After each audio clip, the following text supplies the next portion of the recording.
I really feel like watching a John C. Reilly movie tonight. What's he in at the moment? John C. Reilly. So we've got Ralph Breaks the Internet. That looks pretty good. Wonder what that's got at the moment. Oh, 88%. That's pretty good. What else is he in at the moment? We've got Holmes and Watson with Will Ferrell. That looks funny. What's that? Oh my God.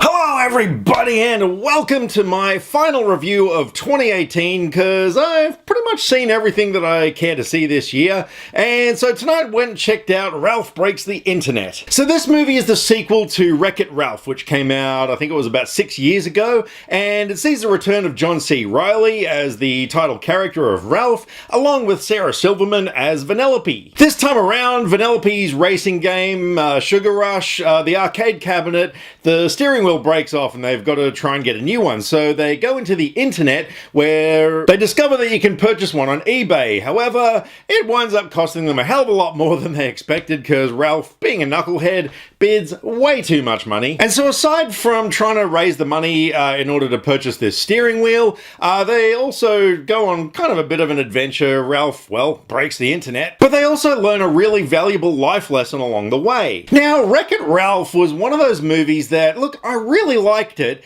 I didn't love it as much as a lot of other people did. Don't get me wrong, I thought it was a great film, but yeah, I don't know, it wasn't one of those movies that I tend to re-watch over and over again. And so as a result, I wasn't hugely looking forward to this movie as much as many were. But it was one of those things that I thought, look, I'll go check it out, who knows, it'll probably be pretty good. And oh my God, it was freaking awesome! From start to finish, this movie just had such a fantastic script. It was so full of really great internet gags that people who spend a lot of time on the internet are going to understand and appreciate. But not only that, it delivered a really nice theme about how in life, we can become attached to people, but as life goes on, sometimes we can sort of part ways, but it doesn't mean that we're no less friends with each other. Which is something that, as you go through life, you kind of learn that more and more. And oh man, this movie did it brilliantly. It had so much heart to it. But leading up to all that, like I said, this movie was a hell of a lot of fun. The voice acting was impeccable.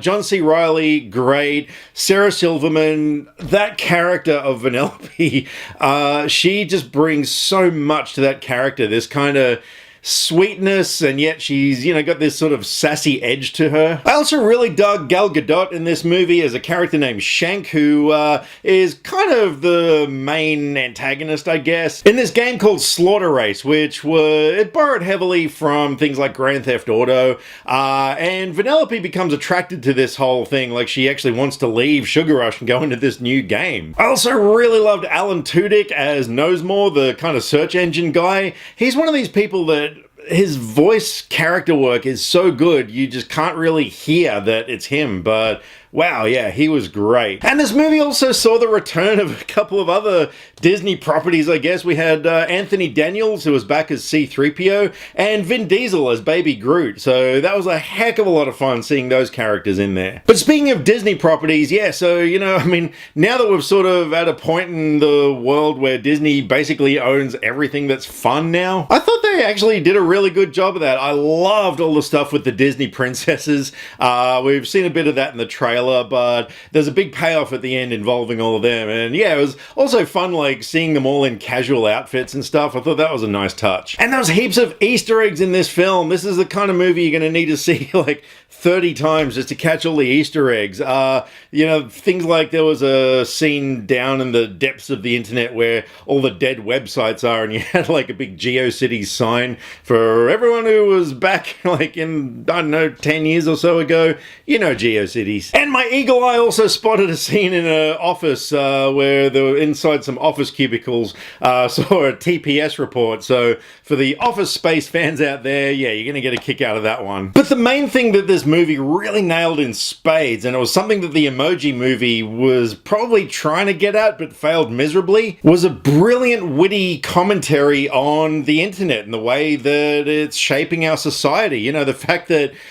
people have such short attention spans. You know, we'll be 1 minute watching a video of cute kittens, and then we'll see an ad for something. Oh, click on that, go over to something else, and, you know, so on and so on. And yeah, this movie really did a great job of kind of imitating that sort of thing. Also, the pacing in this movie and the way they cut this story together was so damn good. Our characters sort of get split up at one point, and, you know, we go off on both of their adventures, but the way that it cut back and forth between them was really well done. I thought the score was great, the editing was great, the animation was absolutely fantastic.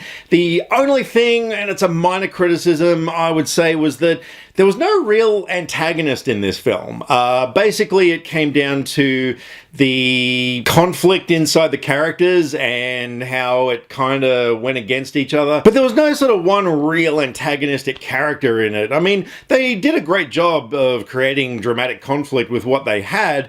But yeah, I don't know. It just sort of had that little sense that there was something missing from the story. But look, other than that, I mean, I walked out of the theater thinking to myself, there is got to be a lot more things that I could fault this movie on, but there's not. Seriously, this is a cracking film. I liked it a lot better than the first one. This is the one that I will rewatch over and over and over again. Definitely going to get it on day one on Blu-ray. I really want to get it in 3D. There were so many scenes in this film I thought would have looked amazing in 3D, but yeah, unfortunately 3D cinema, where I live anyway, is dead. So yeah, look, this is probably one of the best films I've seen all year, I would say, and I am going to give Ralph Breaks the Internet a 9.5 out of 10. So thank you very much for taking the time to watch my review of Ralph Breaks the Internet. Please talk to me about this movie. I'd love to know what you guys thought of it. So fire away in the comments. Did you love it as much as I did? Is this up there with your best movies of this year? I would love to know. And also a massive heartfelt thank you to everybody who's stuck around this year on my channel. I have had so much fun, as always, getting to know all you guys, like chatting to people about movies. It has been so much fun, and yeah, I'm really looking forward to doing it again next year, and the year after that, and the year after that, and let's just see what happens. But in the meantime, let me know what you thought of Ralph Breaks the Internet. Drop me some comments either here, Facebook, or Twitter. All the social media links are in the description below, because I like to talk about movies, and I would love to talk about movies with you. See you next year! Click subscribe to stay up to date with all the latest movie reviews. Skynet will be taking over any day now, so what have you got to lose? Nyah.